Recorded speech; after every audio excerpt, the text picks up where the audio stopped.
Online video में आप सभी का स्वागत है। आज हम लोग कक्षा 9 के बच्चों के लिए गुरुत्वाकर्षण पर आधारित गुरुत्वाकर्षण में न्यूटन का जो नियम था और न्यूटन के नियम का जो सूत्र था F बराबर जी m1 m2 अपॉन में r स्क्वायर पर आधारित कोई प्रश्न पर ध्यान देंगे। चलिए मानते हैं, मान लीजिए कुछ हम प्रश्न अपने पेज पर लिखे हुए हैं, उसको मैं लिखता हूँ। मान लीजिए दो पिंड हैं, एक पिंड, मान लीजिए दो पिंड हैं। एक पिंड का द्रव्यमान, दो पिंड हैं, एक m1 है और एक आपका m2 है, ठीक, और एक दूसरे से कुछ दूरी r पर है। यदि इन पिंडों का द्रव्यमान m1 का मान क्या है, 3 गुणे 10 के पावर में 8 kg हो जाए। यदि m1 का मान 3 गुणे 10 के पावर में 8 kg हो जाए, m2 का मान 6 गुणे 10 के पावर में 9 kg हो जाए और इनके बीच की जो दूरी r है उसका मान यदि 220 मीटर हो जाए। g का मान तो आप सबको पता ही है, कितना होता है बेटा, 6.67 इंटू 10 के पावर -11 न्यूटन मीटर स्क्वायर बटे kg स्क्वायर। यदि ऐसा हो तो इस पे लगने वाले बल के मान की गणना, मतलब इस पे लगने वाले आकर्षण बल के मान की गणना करें। ये हमारा प्रश्न है। जैसा कि आप देख रहे हो, प्रश्न के अकॉर्डिंग हमने सूत्र पहले से ही लिख लिया हुआ है। सूत्र पहले से लिखा हुआ है तो f का मान निकालना है। g का मान आप सबको याद होना चाहिए, g का मान हमने यहाँ पे लिख भी दिया है। तो f बराबर 6.67 इंटू 10 टू पावर -11 इंटू ये आपका g का मान हमने लिख दिया। फिर आपका m1 का मान कितना बेटा, 3 गुणे 10 के पावर 8, 3 गुणे 10 के पावर 8 और ये m2 कितना मान है बेटा, 6 गुणे 10 के पावर में 9 होल के बटे में क्या है बेटा, r स्क्वायर, मतलब 20 का स्क्वायर। चलिए कैलकुलेशन करते हैं, देखिए ध्यान से। 6.67 इंटू 10 के पावर -11 और इधर 3 गुणे 6 कितना होगा बेटा, 18 और ये पावर है, पावर जुड़ जाएगा तो कितना हो जाएगा बेटा, 10 के पावर में 9 और 8 17 बटे में कितना हो जाएगा बेटा, 20 का स्क्वायर तो 20 का स्क्वायर 400। कितना हो जाएगा बेटा, 20 का स्क्वायर 400। अब 20 का स्क्वायर जब 400 होगा तो आप ये से कितने से काट सकते हो बेटा, 2 से, तो ये हो जाएगा आपका 200 और ये आपका हो जाएगा बेटा 9। ये कितना हो जाएगा, 9। अब क्या हो जाएगा बेटा, 6.67 इंटू, अब देखो बेटा दोनों पावर आपस में एक प्लस एक माइनस है, घट जाएंगे तो कितना हो जाएगा, 10 के पावर -11 गुण प्लस 17 और यहाँ बेटा गुणे 9 होल के बटे में 200 को हम लिख सकते हैं बेटा 2 गुणे 10 के पावर में 2। कैसे, देखो 20 को आप 2 को आप क्या लिख सकते हो बेटा, 200 को आप क्या लिख सकते हो, 2 गुणे 100 मतलब 2 0, 100 को आप क्या लिख सकते हो 10 के पावर में 2। 10 के पावर 2 का मतलब क्या होता है, 10 गुणे 10, देख लो वही है कि नहीं है। सिंपल से याद रखो, जितना उसके पास 0 होगा उतना तुम उसका पावर बढ़ा सकते हो। अब क्या होगा बेटा, फिर 2 से इसको काटोगे, 2 से कितने बार में जाएगा, 3.3 और इसका करोगे तो कितना जाएगा, 3.5 कितना आया, 3.335 गुणे 9 गुणे 10 के पावर में कितना हो गया बेटा, 17 में से 11 गया 6 होल के बटे में 10 के पावर में 2। 10 के पावर 2 से ये कटेगा तो कितना बच जाएगा बेटा, 10 के पावर में 4 बच जाएगा। अब इसका 9 से गुणा करो तो 9 5 45 का 5 हासिल लगा 4, 9 3 27, 27 और 4 31, 3 9 3 27, 27 3 30, 9 3 27, 27 3 30। पॉइंट कितने लोगों के पास, 3 लोगों के पास, गुणे 10 के पावर में 4 न्यूटन। ये हमारा आंसर है। लेकिन साइंस कहता है 1 नंबर के बाद दशमलव लगाई, 1 नंबर के बाद दशमलव लगाओगे तो 3.0015 गुणे क्या हो जाएगा बेटा, 10 के पावर में 4 न्यूटन हो जाएगा। कितना आसान था, ठीक। फिर से समझ लीजिए, यहाँ पे आपको तकलीफ़ ये होगा कि आप लोग अभी तक इस तरह के न्यूमेरिकल को कभी देखे नहीं हो, तो आपके लिए एक छोटा सा एक नया खीर है। वो खीर क्या है, वो खीर क्या है 6.67 इंटू 10 के पावर -11 इंटू 3 इंटू 10 के पावर 8 गुणे 6 गुणे 10 के पावर में 9। आपको बस इसका आपको ये कैलकुलेशन समझना होगा, बाकी आप करना जानते हो, ठीक है। तो चलिए इसे नोट कर लीजिए। चलिए एक दूसरा प्रश्न लेकर आते हैं। चलिए नोट कर लीजिए, एक दूसरा कंडीशन लेते हैं। चलिए एक दूसरा कंडीशन लेते हैं। अब दूसरा कंडीशन देखिए क्या है। यदि हम दूसरे कंडीशन पर ध्यान दें, आपने वीडियो को पॉज कर लेना है और नोट कर लेना है। दूसरा कंडीशन है, मान लीजिए दो पिंड है, मान लीजिए दो पिंड है, इन दोनों पिंडों के बीच जो लगने वाला आकर्षण बल है, इन दोनों के बीच लगने वाला आकर्षण बल जो है वो है आपका 13.34 गुणे 10 के पावर में -15, ठीक है, न्यूटन। एक का द्रव्यमान, मान लीजिए एक का द्रव्यमान कितना हो बेटा, एक का द्रव्यमान m1, इसका द्रव्यमान है 100 kg और दूसरे का द्रव्यमान है 200 kg। तो इन दोनों के बीच कितनी दूरी होगी, ये हमारा प्रश्न है। प्रश्न है कि इन दोनों के पिंडों के बीच में कितनी दूरी रखी जाएगी कि अगर इनके द्रव्यमान ये और इस पर लगने वाला बल ये है। जी का मान हमने आप सबको बताया 6.67, ये सबको एकदम रट लेना है, -11 न्यूटन मीटर स्क्वायर बटे kg स्क्वायर। फॉर्मूले के हिसाब से अगर हम बात करें, किसके हिसाब से बात करें, यदि हम फॉर्मूले के हिसाब से बात करें तो फॉर्मूले के हिसाब से यदि हम बात करते हैं बेटा, तो फॉर्मूले के हिसाब से F का मान क्या होता है, G m1 m2 अपॉन में r स्क्वायर। हमें क्या चाहिए, हमें क्या चाहिए, हमें r चाहिए। तो r को उधर भेजो तो ये क्या हो जाएगा बेटा, F r स्क्वायर बराबर G m1 m2 अपॉन में r स्क्वायर। ठीक, हमें क्या चाहिए, G m1 m2 अपॉन में r स्क्वायर। अब हम बात कर, सॉरी r नहीं रहेगा, सॉरी r तो चला गया, तो r स्क्वायर बराबर कितना हो जाएगा, G m1 m2 अपॉन में f। चलिए शुरू करते हैं। G का मान आपके पास कितना बेटा, 6.67 इंटू 10 टू पावर -11, m का मान 100, एक का मान 200, होल के बटे में, होल के बटे में कितना है बेटा, f का मान कितना है 13.34 गुणे 10 के पावर में -15। देखो बेटा 6.67 और ये देखो दो बार में चला जाता है, आप 2 से गुणा करके देखो यही आ जाएगा। ठीक, आओ अब देखो बेटा इसको क्या लिख सकते, 10 के पावर 11 है -11, इसको तुम क्या लिख सकते, 2 1 कम 2, 2000।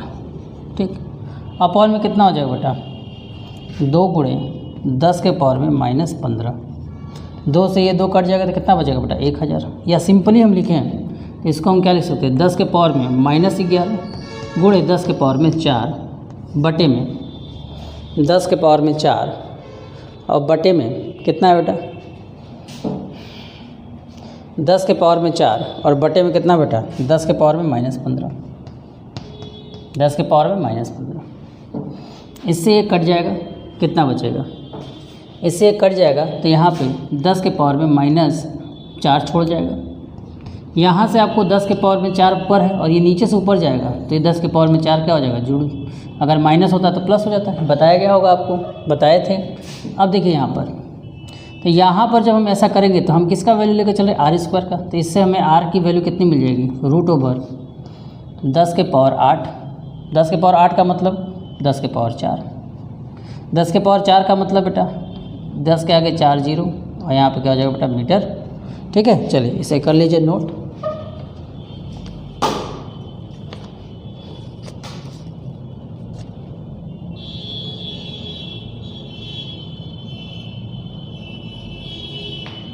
चलिए हो गया।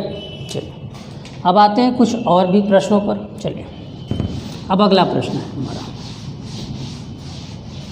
अगला प्रश्न है, यदि दो पिंड हैं जिनके द्रव्यमान क्रमशः m1 और m2 हैं, ठीक, यदि इनके बीच की दूरी r है और इस पे लगने वाला बल F है, तो बल का मान कितना होगा बेटा? बल का मान होगा G m1 m2 अपॉन में आर स्क्वायर। अब मान लीजिए कंडीशन लेते हैं, यदि पहला द्रव्यमान जो होगा 2 गुना हो जाए, पहले द्रव्यमान का मान 2 गुना कर दिया जाए, पहले द्रव्यमान का मान 2 गुना कर दिया जाए और दूसरे द्रव्यमान का मान क्या कर दिया जाए बेटा? 3 गुना कर दिया जाए। कितना कर दिया जाए? 3 गुना कर दिया जाए। पहले द्रव्यमान का मान 2 गुना बना दिया जाए, मतलब पहले पिंड को हटाकर वहाँ पे डबल मास रख दिया जाए और दूसरे पिंड को हटाकर 3 गुना मास रख दिया जाए और उनके बीच की जो दूरी थी वो घटाकर r/2 कर दी जाए। तब इस पे लगने वाले बल के मान की गणना कीजिए। ये हमारा प्रश्न है, ध्यान समझिएगा। क्या है, पहले ये सिचुएशन था तो बल F लग रहा था। यदि सिचुएशन हम बदल दें, पहले द्रव्यमान का मान 2 गुना, दूसरे द्रव्यमान का मान 3 गुना और उनके बीच की दूरी को आधी कर दी जाए तो उनमें लगने वाले बल के मान की गणना करें। इसके हिसाब से अगर हम F' की मान करें तो F' का वैल्यू G फार्मूले के साथ m1 m2, तो m1 की जगह क्या बेटा? 2m1 और m2 की जगह क्या बेटा? 3m2 और r की जगह क्या बेटा? r/2, तो ये हो जाएगा r/2 का होल स्क्वायर।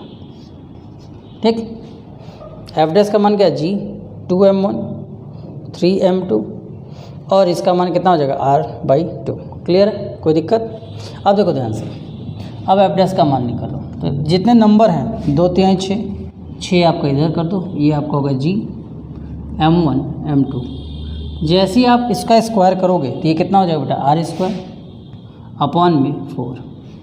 अब ये पलट कर ऊपर जाएगा तो कितना हो जाएगा बेटा? अभी ये पलट कर ऊपर जाएगा तो F' का मान कितना हो जाएगा? 6G m1 m2 इंटू 4 गुणे r²। ठीक है, 4 का 6 से गुणा होगा तो कितना हो जाएगा बेटा? F' का मान कितना हो जाएगा? 24 m1G m1 m2 अपॉन में r²। अब थोड़ा समीकरण 1 को ध्यान से देखिए। अब थोड़ा सा समीकरण 1 पर फोकस कीजिए।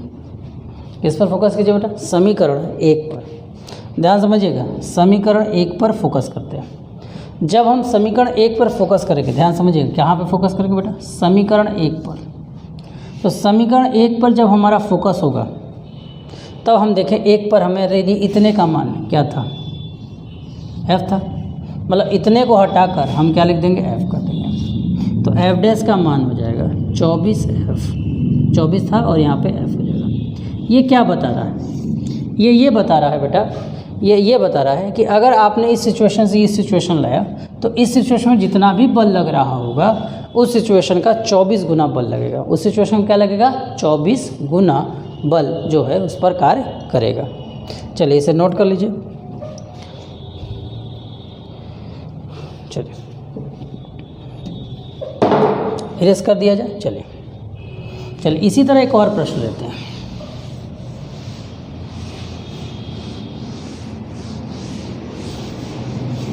अब इसी तरह एक और प्रश्न लेते हैं। अब कह रहे हैं प्रश्न में, मान लीजिए 2 द्रव्यमान हैं, एक का मान m1, एक का द्रव्यमान m2। एक का द्रव्यमान m1 और एक का द्रव्यमान m2 है और यदि उनके बीच में दूरी r है, यदि इनके बीच की दूरी r है और इस पे लगने वाला बल F है, तो हम इनके बीच की दूरी कितनी करें? हम इनके बीच की दूरी मान लीजिए r' कर दें। हम इनके बीच की दूरी कितनी कर दें? ध्यान समझिएगा, हम इनके बीच की दूरी कितनी कर दें कि इन पर लगने वाला जो बल है वो बल आधा हो जाए। ध्यान समझिएगा, प्रश्न क्या है कि हम इनके बीच की दूरी कितनी कर दें कि हमारा जो लगने वाला बल है वो क्या हो जाएगा बेटा? आधा हो जाए। ये हमारा प्रश्न है। चलिए ध्यान से देखते हैं। यहाँ से इस कंडीशन के हिसाब से, इसके हिसाब से अगर हम बल निकालें तो बल का मान क्या होगा? G m1 m2 अपॉन में r²। यदि इसके हिसाब से हम बल का मान निकालें, ये बल मान लीजिए F ना होकर F' है, तो F' की जो वैल्यू होगी इनके लिए द्रव्यमान G वही है, m1 m2 वही है और दूरी इस बार इसकी कितनी बेटा? r' है। ठीक है, r' है। लेकिन कंडीशन के हिसाब से जो हमने प्रश्न लिया है, F' का मान कितना बेटा? आधा है। F' का मान कितना बेटा? आधा। तो हम लिखेंगे F/2। क्या लिख देंगे? F/2। क्या लिख देंगे बेटा? F/2। और यहाँ पे क्या हो जाएगा बेटा जी m1 m2 अपॉन में r डैश। अगर 2 को हम उधर भेज दें, 2 को उधर भेज दें तो f का मान कितना हो जाएगा 2g m1 m2 अपॉन में, सॉरी यहाँ स्क्वायर लगाना मैं भूल गया, सॉरी बच्चों, यहाँ पे स्क्वायर आएगा, ठीक। तो r डैश का स्क्वायर। समीकरण नंबर 1 और 2 को ध्यान से देखोगे तो समीकरण नंबर 1 और समीकरण नंबर 2 को अगर तुम ध्यान से देखो तो दोनों ही समीकरण, ध्यान समझिएगा, समीकरण नंबर 1 और समीकरण नंबर 2 को यदि तुम ध्यान से देखो तो दोनों ही समीकरण क्या है बेटा, बल का मान है। दोनों ही समीकरण के बेटा बल के मान है, दोनों का अगर f दोनों में है तो f इसका भी मान है, ठीक। तो दोनों समीकरण अगर एक साथ है तो हम यहाँ पे लिखेंगे समीकरण 1 व 2 से।